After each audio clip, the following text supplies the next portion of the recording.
ফজর করে কাজা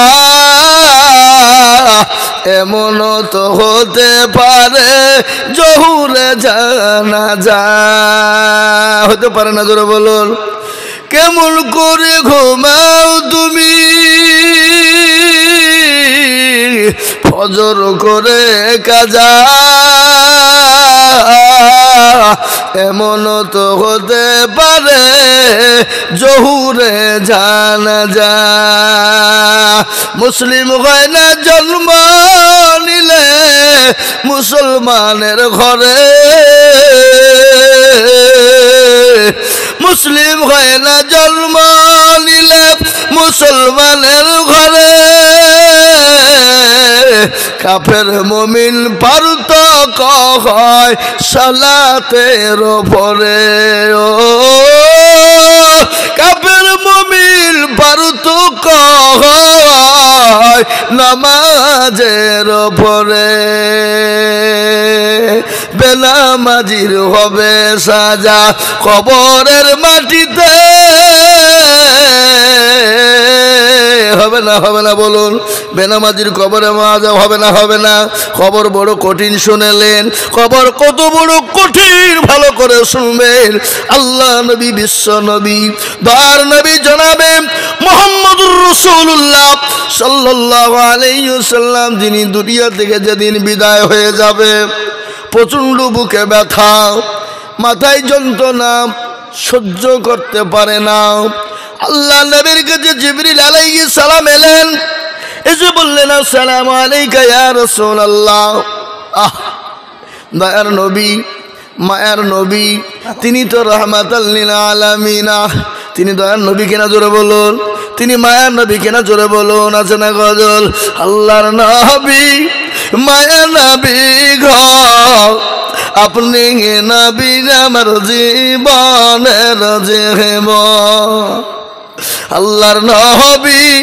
মায়া নবী গো আপনি নবী আমার জীবনের জীবন আপনি আমার জীবন সাথী অন্ধকার কবরের বাতি আপনি হইলেন নির্দুনিয়ার ধন আল্লাহর নবী মায়া নবী গো আপনি নবী আমার জীবনের জীবন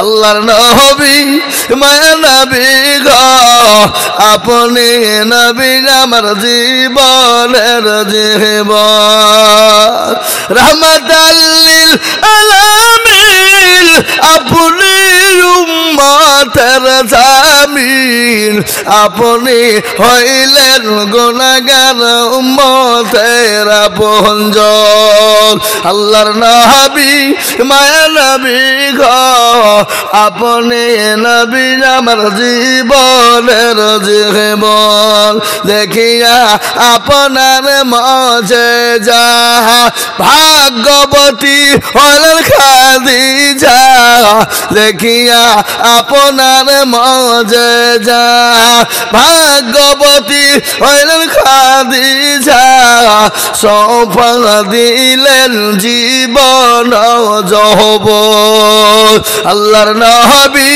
মায়া নবী গো আপনি আমার জীবনের জীবন মালা দৌলত ছিল আপনার চরণে সোফা দিল আদালত দৌলত ছিল আপনার চরণে সোফা দিল আপনাকে বানাইল আপনজন আল্লাহর নবী মায়া নবী গো আপনি নবী আমার জীবনের জীবন হে মুসলমান দরদি বিশ্ব নবী দয়াল নবী মায়া নবী যেদিন দুনিয়া থেকে বিদায় হয়ে যাবে প্রচন্ড মাথায় যন্ত্রণা বুকে বড় ব্যথা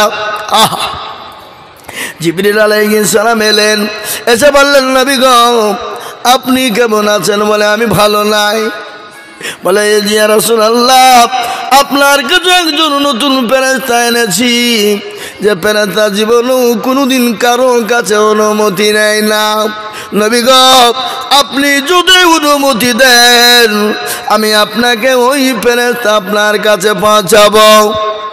নবী বললেন, জিবরাইল রে, আমি যদি তাকে অনুমতি না দিই তুমি কি করবা? বলে ইয়া রাসূলুল্লাহ, আপনি যদি অনুমতি না দেন আমি নবী আমি সঙ্গে সঙ্গে আল্লাহ দরবারে চলে যাব। এ মুসলমান, কান করে শুনবেন। বিশ্ব নবী বলেন, ও জিবরাইল, না, আমি তাকে অনুমতি দিলাম, আসতে কও। তিনি আল্লাহ নবী বললেন, অনুমতি দিলেন।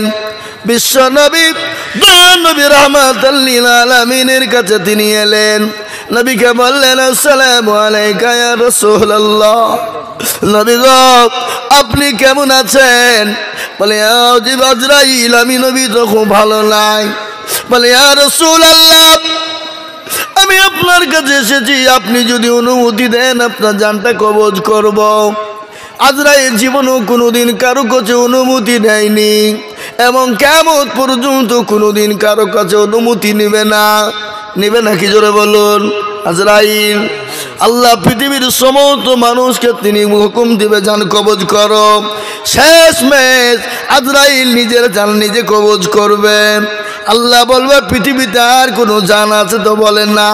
তাহলে তোমার জানটা তুমি কবজ করবা। সেই দিন আজরাইল আলাইহিস সালাম আল্লাহর কাছে কান্না করবে, আল্লাহ, আমি পৃথিবীর সমস্ত মানুষের জান কবজ করেছিলাম, আমি আজ নিজের জান নিজে কি করে কবজ করব? সেই দিন বড় মর্মান্তিক ঘটনা হবে, আমি আপনাদেরকে শোনাবো। এ মুসলমান, বিশ্ব নবী বললেন, ও আজরাইল, তুমি আমার জানটা কবজ করো। বিশ্ব নবীর বুকে হাত দেওয়া হলো। আল্লাহ নবীর বুকে যখন হাতটা দিয়েছে, আজরাইল আলাইহিস সালামকে নবী বললেন, আজরাইল রে, তুমি আমার বুকে যখন হাতটা দিলে মনে হলো উহুদ পাহাড়টা আমি নবী আমার বুকের ওপর বসে গেল। ও আজরাইল, আমার উম্মতি যখন মারা যাবে বলো তাদের কি কষ্ট হবে? নবী বলে, আজরাইল বলে, নবী গো, তাদের তো কষ্ট হবে না। কিরকম হবে তাদের মৃত্যু জানেন? যারা নামাজি হবে, দিনদারানি হবে, কোরআনওয়ালা হবে, আল্লাহওয়ালা হবে, ৫ ওয়াক্ত নামাজ পড়নেওয়ালা হবে, আল্লাহর হুকুমকে পালন করবে।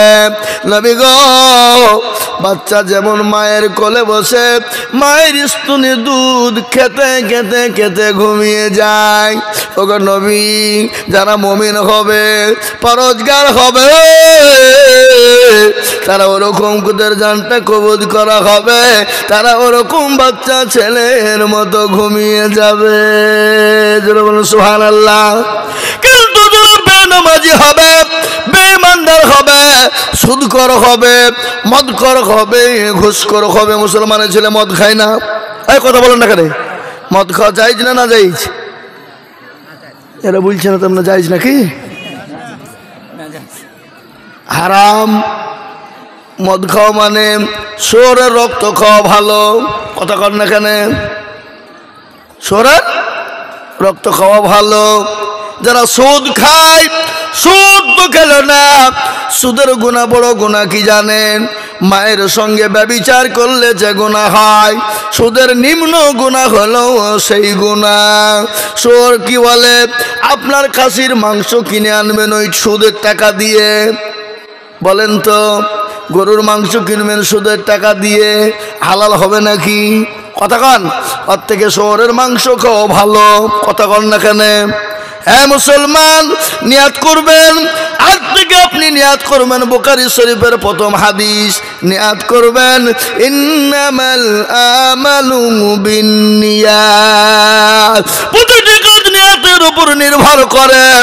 আপনার নিয়াত থাকবে আল্লাহ, না জানতে হয়তো হয়ে যেতে পারে, আল্লাহ আমি জেনে বুঝে সুদ খাবো না, সুদ দিব না, সুদ নেওয়াও গুনাহ এবং সুদ দেওয়াও গুনাহ, জায়গা দেওয়া গুনাহ, সাক্ষী গুনাহ, খাতা কলম দেওয়া গোনা, আপনি সেক্রেটারি হওয়া গোনা, আপনার সাক্ষী হবেন তাও গোনা।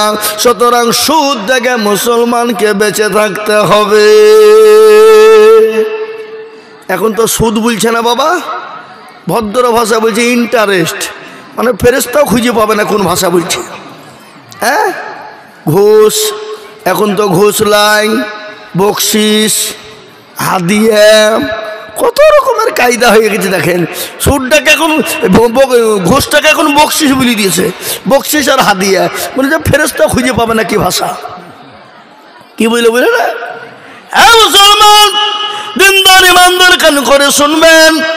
আল্লাহ নবী দয়া নবী দুনিয়া থেকে বিদায় হয়ে গেলেন। বিশ্ব নবী যেদিন দুনিয়া থেকে চলে যাবেন, তিনি তো তিনার লাতি পুতিদের কথা বলেছেন নাকি? বলেছেন? বলেননি। তিনার চারজন কলিজার টুকরা মেয়েদের কথা বলেনি। তিনি কোনো সাহাবাদের কথা বললেন না। তিনি বারংবার বললেন নামাজ, আইমা মালাকাত আইমানুকুম সালাত, ও আমার উম্মতেরা সালাত, ও আমার উম্মতেরা নামাজ। সেই নামাজ মুসলমান পড়ে না, সেই মুসলমান নামাজ আদায় করে না। এই মুসলমান গো, কেন নামাজ পড়বা না? আল্লাহর সঙ্গে কেন গাদ্দারি করবা? আল্লাহর সঙ্গে কেন নিমুখারামি করবা? তুমি কি মরবা না? মরণ কি হবে না? মরণ কি তোমার হবে না? বলুন তো বাবা, এই উদয়পুরের মানুষ মরে কি মরে না? হ্যাঁ, মরে কম নাকি? না বাবা, আল্লাহর কোরআন বললেন ইজাজালুহা, যার যখন নির্ধারিত টাইম হবে, নির্ধারিত টাইম অনুসারে চলে যাবে। ঠিক না ভাই, জোরে বলুন, যাবে কিনা? নির্ধারিত টাইম অনুসারে চলে যাবে বাবা।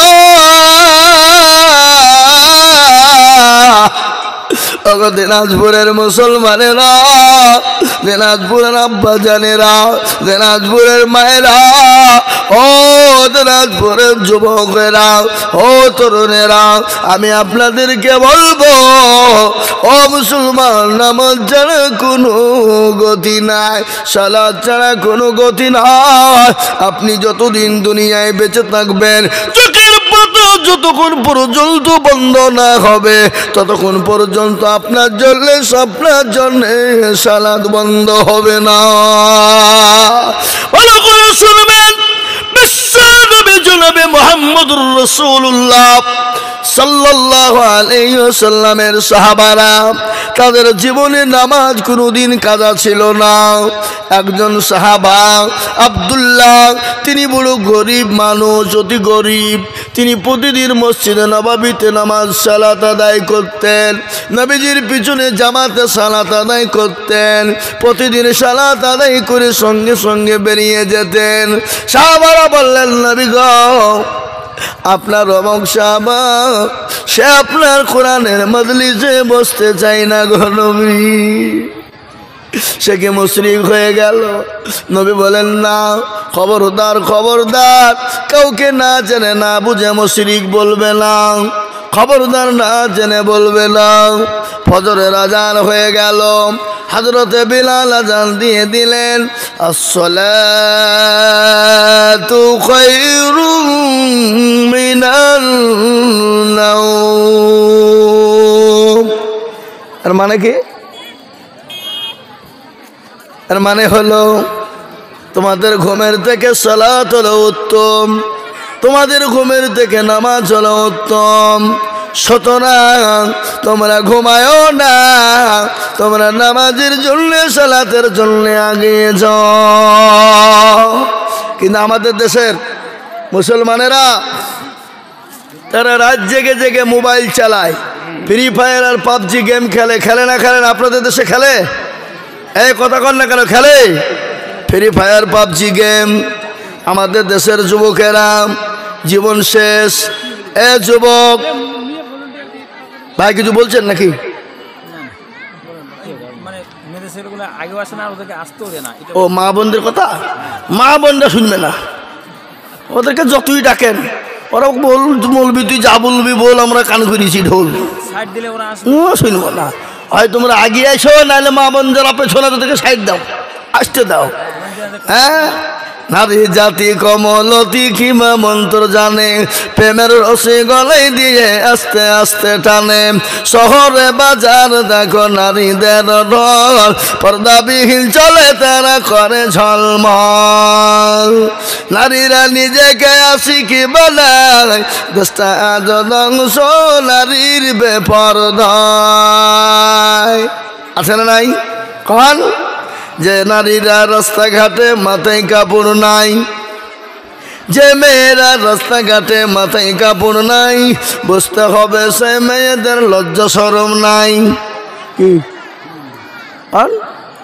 যে মেয়েরা রাস্তাঘাটে মাথায় কাপড় নাই, বুঝতে হবে সে মেয়েদের লজ্জা শরম নাই। যে মেয়েরা বাজার ঘাটে শরীরও দেখায়, যে মেয়েরা রাস্তাঘাটে বডিও দেখায়, লজ্জা না থাকিলে কি আর লজ্জা দেওয়া যায়? যে মেয়েরা ঠোঁটে মুখে লিপস্টিক লাগায়, কি ঠোঁটে মুখে দেয় না? ঠোঁটে দেয় না কি লিপস্টিক? এ বাবা, যে মেয়েরা ঠোঁটে মুখে লিপস্টিক লাগায়, যে মেয়েরা ঠোঁটে মুখে রং লাগায়, লজ্জা না থাকিলে কি আর লজ্জা দেওয়া যায়? যে মেয়েরা রাস্তাঘাটে মাথায় কাপড় নাই, বুঝতে হবে সেই মেয়েদের লজ্জা শরম নাই। ঠিক না বেটে জোরে বলুন। মাগো, তোমাদের মর্যাদা বহুত বড়। ও মা, তোমরা নবীদের মা, তোমরা সাহাবাদের মা, তোমরা মাস্টার ডাক্তারের মা, তোমরা উকিল জজের মা, প্রধানমন্ত্রী এমএলএ এমপির মা, তোমরা আলেম ওলামার মা, তোমরা হাফেজ কারীর মা, বক্তা শ্রোতার মা। মা গো, তোমাদের মর্যাদা অনেক বেশি।